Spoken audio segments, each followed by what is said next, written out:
Good morning. So today we'll try to learn about Lok Sabha. As usual, on day number 1, we have understood so many points with respect to Lok Sabha. So we'll try to add some more points to here. So unlike Rajya Sabha, Lok Sabha term is only 5 years, and the Lok Sabha is dissolved every 5 years in order to conduct the fresh elections. So that is one symbol of democracy. People should be given a choice periodically where they will be electing their own representatives. And Lok Sabha, we know that the constitution has used the word House of the People. And this is also called the lower house of the parliament. We know that the maximum strength is 552, and at present we have 545. And out of this 552, 550 are elected directly, and 2 members are nominated.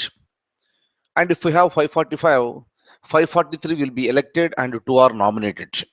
And I was telling you some time back that at present we don't have any nominated members in the Lok Sabha. So because that is left to the discretion of the President of India, depending on the advice that is given by the Prime Minister. That is number 1.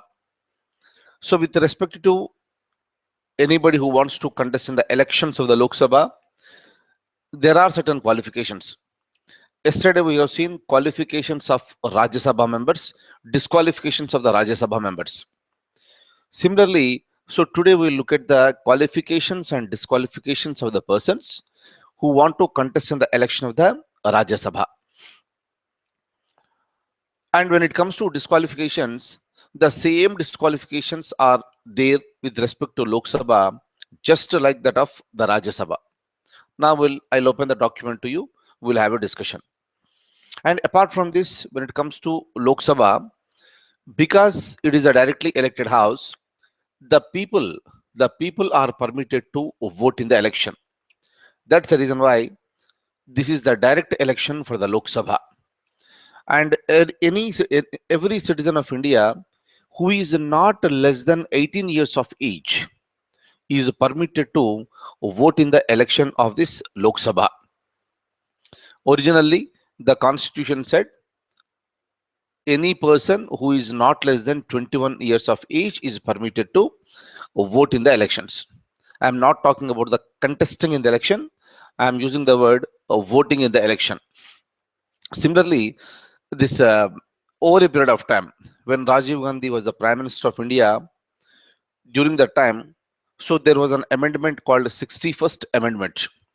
Through that 61st Amendment, it was made that anybody who is less than, any citizen of India who is not less than 18 years of age is permitted to vote in the election of the Lok Sabha. Meaning from 21 it has been reduced to 18. That's the reason why so many people who are not less than 18, they have voted in the recent elections. So this is the present trend. Now I'll open the document to you. I'll have a discussion on this. Look at this. So when it comes to Lok Sabha, simple points, most of the points we know. Some additional points are there. We'll have a discussion. The maximum strength of the Lok Sabha is 552. Out of this, 530 are the representatives of the state directly elected by the people. And the other 20 members are the representatives of union territories directly elected by the people. Kindly remember this point. If I have 552 members in the Lok Sabha, 530 are coming from the states and 20 members are coming from union territories. Maybe from the states, maybe from the union territories. These are elected directly by the people. Is that okay? Now, remaining 2 members are nominated by the President of India from the Anglo-Indian community. Meaning, if you want me to divide this like this, it is 530 from states plus 20 from union territories plus 2 nominated by the President of India. Altogether, so it became 552. Is that okay? Now, look at this. So the present strength, if you look at the present strength of the Lok Sabha, it is 545. But where from these people are coming? Look at this. Now I don't have the maximum strength, right? I don't have 552. We have only 545. Out of this, 530 are coming from the states, 13 are coming from the union territories, and 2 are nominated. But no, now we know very clearly in the present Lok Sabha there are no nominated members. That's the reason if you look at the Lok Sabha, the strength is 530 have come from the states plus 13 members are coming from the union territories. Am I clear? Now, look at this. Next one. All the citizens of India who are above the age of 18 are eligible to vote. Initially, the voting age was fixed at 21. Through 61st Amendment, Constitutional Amendment, it was reduced to 18. Just remember this, very, very important. Through which amendment the voting age was reduced from 21 to 18? Answer is the 61st Amendment. Today, all the citizens of India who are not less than 18 years of age are permitted to vote in the election of the Lok Sabha. Look at this. The provisions to nominate Anglo-Indians was to operate till 1960 only. Periodically, it has been extended 10 years through the constitutional amendments. Now it has been extended up to 2020 through 109th amendment of the Constitution.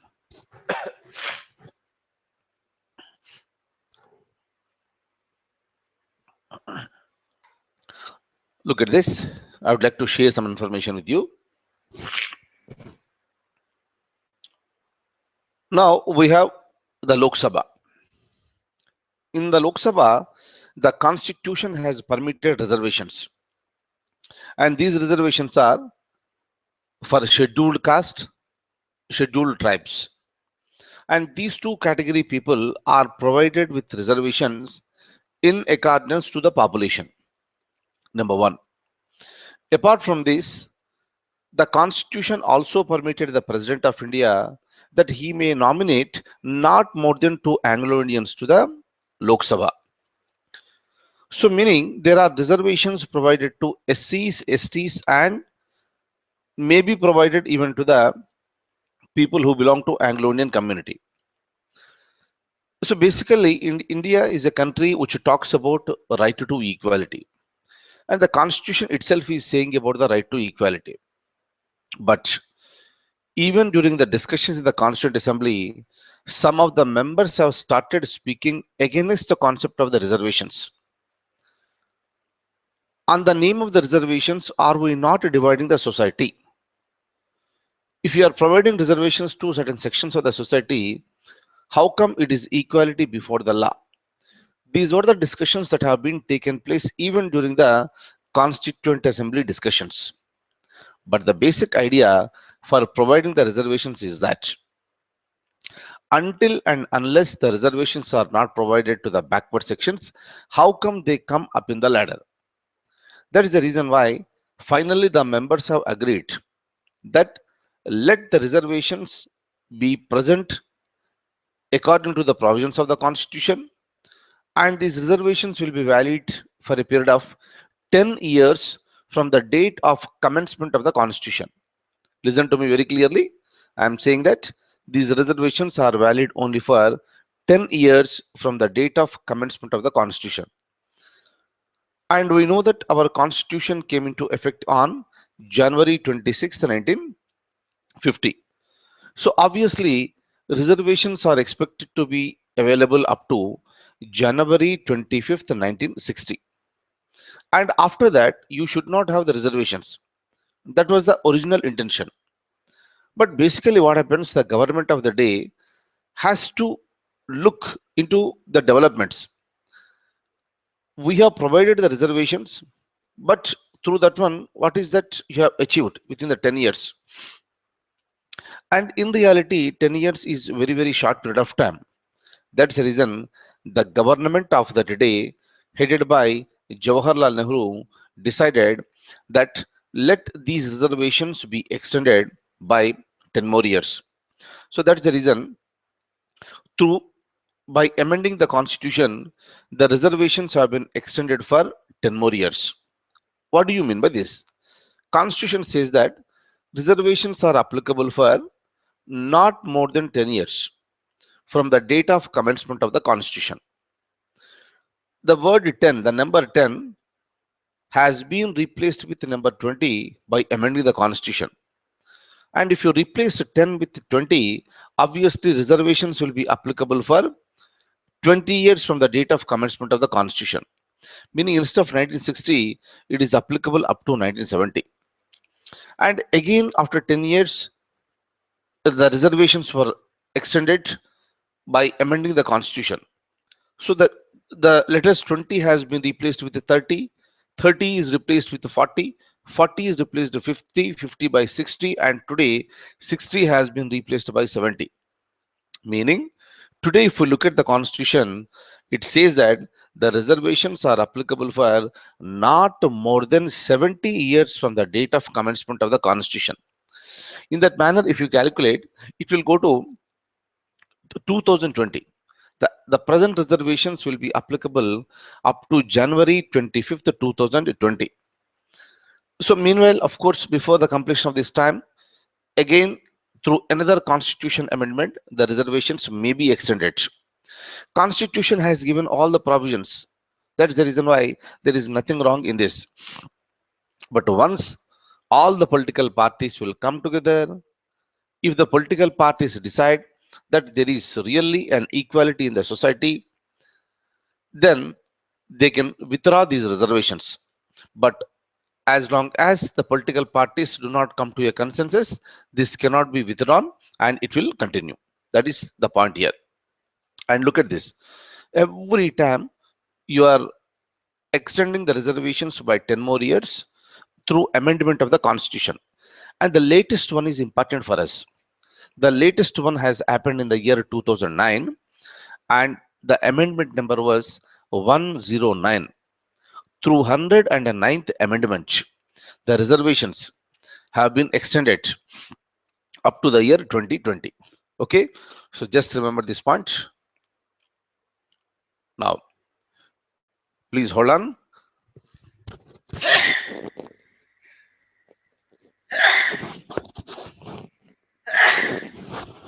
Just to look at the document, I'll be coming.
Yeah, I'm back now. Now, look at this. Look at the document. All the citizens of India who are above the age of 18, meaning who are not less than 18 rather, are eligible to vote. Initially it was 21, it has been reduced to 18. Look at this. So the provisions related to nomination of Anglo-Indians are reservations for scheduled castes and scheduled tribes, that is valid only for 10 years from the date of commencement of the constitution. But periodically it is being extended, and the latest amendment is 109th. And now the constitution reads that these reservations are applicable up to 2020, meaning for not more than 70 years from the date of commencement of the constitution. Look at this. So today in the Lok Sabha, we have a strength called 545. That is number one. But originally, so when we formed the Lok Sabha, the number was 489. Today it is 545, but originally it was 489. Basically, in any country, rather in India, since beginning, the number of representatives will always be in proportion to the population.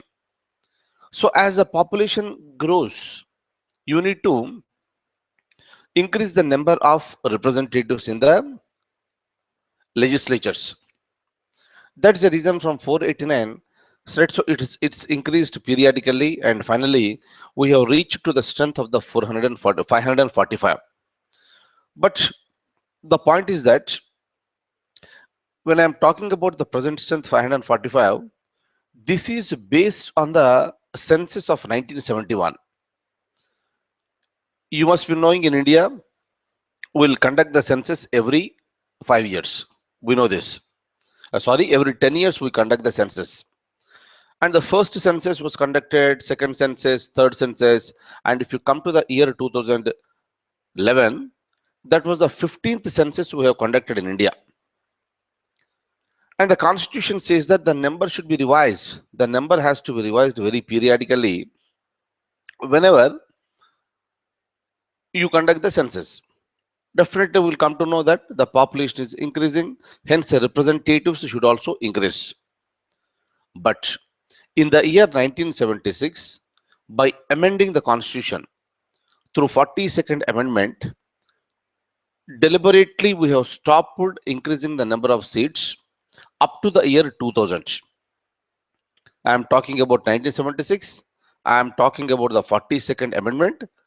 Through the 42nd amendment, it was made that based on the population of 1971 only, the number of seats will continue in the Lok Sabha and various state assemblies up to the year 2000. Meaning up to the year 2000, the number of seats have been frozen in the Lok Sabha and various assemblies. According to the 1971 population, our strength should be 545. Our strength should be 545. And whatever the state you belong to, in each state, kindly have a look at your state. In that state assembly, you have the number of representatives. And that number will vary from state to state. That all depends on the population of the state. And whatever the number you have today, that number is based on 1971 population. Okay? Meaning through 42nd amendment, the number of seats in the Lok Sabha and the number of seats in each state legislative assembly have been frozen up to the year 2000. Kindly remember, up to the year 2000.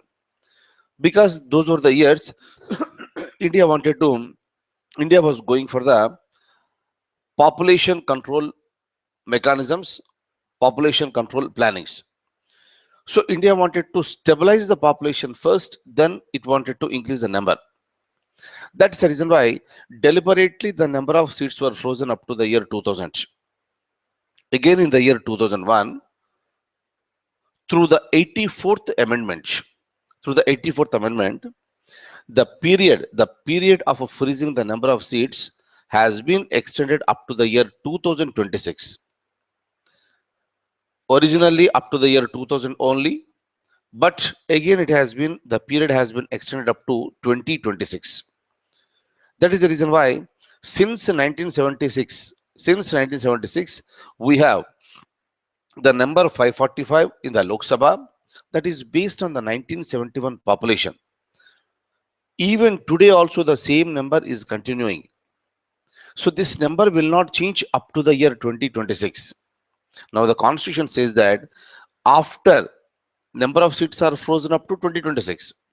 After 2026, whenever you conduct the next census, based on that census, you can revise the number of the seats. Meaning after 2026, the census will be conducted in the year 2031.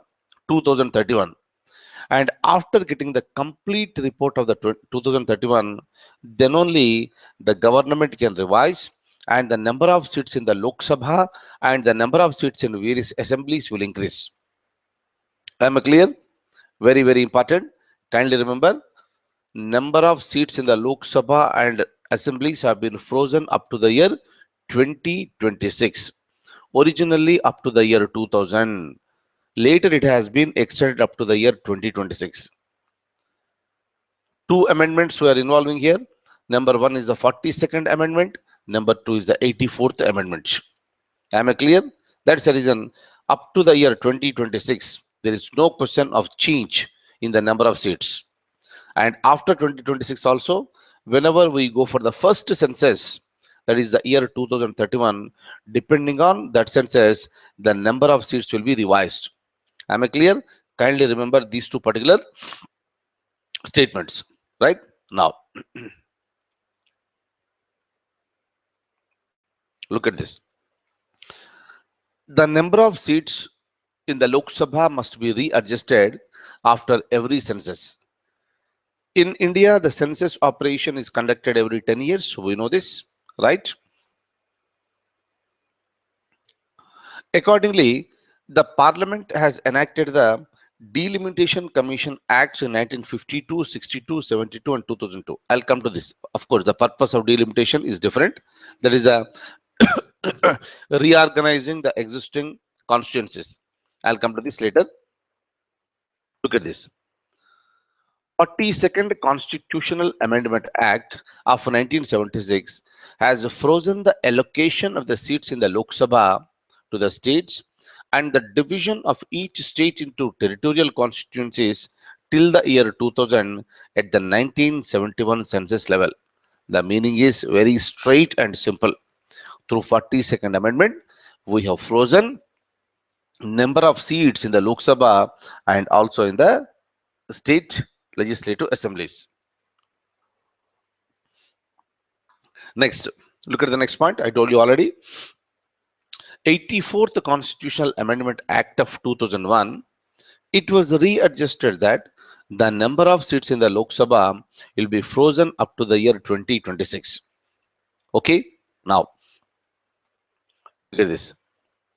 The Constitution also provided the reservation for scheduled castes and scheduled tribes. Just now I told you, and this is based on the population ratio. I told you already. And the reservation for SCs and STs was to operate till 1960. Periodically, it has been extended 10 years through the constitutional amendments. Now it has been extended up to 2020 through the 109th Amendment of the Constitution. I told you in the beginning of the class only. Just understand the statement. Next one. The term of the Lok Sabha is 5 years. Okay. The president can dissolve the Lok Sabha at any time before the completion of 5 years. We have seen already while we are talking about the powers of the president. The Constitution has permitted the President of India to dissolve the Lok Sabha, right? Now, look at this. The term of the Lok Sabha can be extended by the Parliament during the national emergency. This is 1 year at a time for any length of time. Now, let me see here. So, we'll have a separate discussion on emergency provisions. So, during that time, I'll make it very, very clear. When it comes to the Lok Sabha term, so the term is 5 years. There's no doubt about this. But the Constitution also provided a mechanism where the term of the Lok Sabha can be extended, but the reason should be the national emergency. So national emergency is a serious situation where we may have a war with some country, or where there may be external aggression, or there may be armed rebellion. Depending on various reasons provided in the Constitution, the national emergency will be declared. And during that national emergency, because the situation is serious and tense one, we cannot conduct the elections. During that time, Lok Sabha term may be extended. So far, we have seen national emergency for 3 times. But one time only the term of the Lok Sabha has been extended, and that was the fifth Lok Sabha. Kindly remember, so far only one Lok Sabha, that is the fifth Lok Sabha term, was extended by 1 year. Clear? And that was during the time of the emergency. What happened during that time? I'll tell you the whole story when I come to the emergency provisions. We'll have a detailed discussion during that time. Now, look at the document again. Qualifications. Yesterday, we have seen the qualifications for the person to contest in the election of the Rajya Sabha. Now, again, look at this one. I'm talking to you about the Lok Sabha. Same points. Must be a citizen of India. But when it comes to the age, yesterday for Rajya Sabha, we said should not be less than 30 years of age. But now we are talking about the Lok Sabha, and anybody who is not less than 25 years of age is permitted to contest in the elections. Right? Number one is a citizen of India. Number two should not be less than 25 years of age. Number three is again common, must possess other qualifications as prescribed by the parliament. We have discussed these points yesterday itself. Look at this. The parliament has laid down additional qualifications in the Representation of People's Act. Look at this. This one is important again. Must be registered as an elector for some parliamentary constituency in India. Now look at this. See, what is the meaning of this? Yesterday we have seen the same point, but anybody who wants to contest in the election of the Rajya Sabha, he must be a registered elector in that particular state. That's what we have understood yesterday with respect to Rajya Sabha. And I told you two prominent examples. Number one is Dr. Manmohan Singh, and number two is Mr. Venkaiah Naidu, the present central minister. Clear? Now, I am talking to you about the Lok Sabha. When it comes to the Lok Sabha, India is so huge and wide. And we know that there are 543 constituencies. In any constituency, anywhere in India, if somebody has registered himself as an elector means, I told you, voter. If somebody has registered himself as a voter, that particular person can contest from anywhere in India. When it comes to Rajya Sabha, only from that particular state. That's the reason why Dr. Manmohan Singh contested only from Assam, and Mr. Venkaiah Naidu is contesting only from the Karnataka state. But when it comes to this Lok Sabha, anybody who registered as a voter in any parliamentary constituency anywhere in India can contest the elections to the Lok Sabha from anywhere in India. Live example, let me tell you. Look at this. The present Prime Minister of India, Mr. Narendra Modi. So basically, he belongs to Gujarat. And in the recent elections, he contested from two parliamentary constituencies. And he is a registered voter from Gujarat. He contested from two parliamentary constituencies.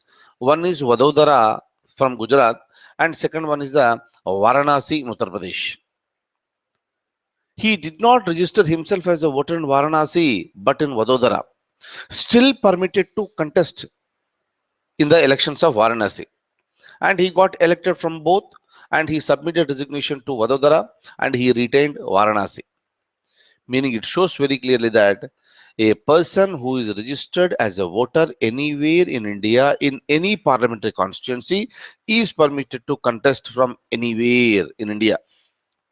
But certain seats have been reserved exclusively for the SCs and STs. Except from those constituencies, the people can contest in the elections. Right? For example, here you must be knowing Muhammad Azharuddin, everybody must be knowing, very, very famous cricketer. Basically, he belongs to Andhra region. He belongs to Hyderabad, in fact. But in the previous election, in the year 2000, this 15th Lok Sabha, that was conducted in the year 2009, Azharuddin contested from Muradabad. So that is located in Uttar Pradesh. Meaning a person belongs to Andhra Pradesh, a person who got registered himself as a voter from Hyderabad, he contested from Muradabad from Uttar Pradesh. Very much permitted, nobody can stop you because there is a provision that is available in the Representation of the People's Act. Am I clear? Just remember these points. Rajya Sabha. If anybody wants to contest for the Rajya Sabha election, that person must be a registered voter in that particular state only. But when it comes to Lok Sabha, it is very, very wide.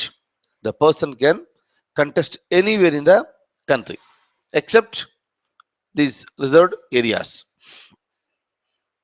Now, I'll open the document again. Look at this. And when it comes to disqualifications, look at this same points just like yesterday. You can just go through this.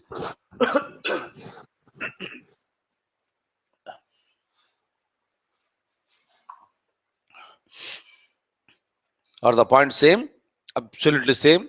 So because these disqualifications are mentioned under Constitution under Article number 102. If holds office of profit, if a person is of unsound mind, if the person is an undischarged insolvent, if he is not a citizen of India, if he is not a citizen of India, or has voluntarily acquired the citizenship of a foreign state, or if so disqualified under any law made by the parliament. You know this, right? Same qualifications and same disqualifications. Only one thing, only one change is that when it comes to the qualification, Rajya Sabha member not less than 30 years, Lok Sabha member not less than 25 years. That's it. But when it comes to disqualifications, one and the same. Same thing. See here, disqualifications. It is just like a repetition. Must not have been found guilty for certain election offences or corrupt practices. Must not have been convicted for any offence resulting in imprisonment for 2 or more years. Should not have failed to lodge an account of his election expenses within time. Should not have any interest in government contracts, works, or service. Should not be a director or hold any office of profit in a corporation in which the government has at least 25% stake. Last one, should not have been dismissed from government service for corruption or disloyalty to the state. Same points, whatever we have seen in a detailed manner yesterday with respect to Rajya Sabha, same things are present here. Look at this. Should not have been convicted for promoting enmity between different groups. Should not have been punished for preaching and practicing social crimes such as untouchability, dowry, and sati. One and the same, just like that of Rajya Sabha, meaning in the Representation of People's Act, it said that these disqualifications are applicable for both Lok Sabha and Rajya Sabha. Now, the last point is that with respect to these disqualifications, with respect to the above points, who will disqualify a member of the Lok Sabha? Answer is here. With relation to the above disqualifications, the decision of the president is final after obtaining the opinion of the election commission. Same thing here. Disqualified by the president of India only after obtaining the opinion from the election commission. Election commission gives an advice. Depending on that advice, president may take a decision. Is it okay? Now, so that is the end of the story with respect to the Lok Sabha. I'll stop at this stage and tomorrow we'll meet and we'll have a discussion on some other topic. So thank you so much for being with me this morning. Take care.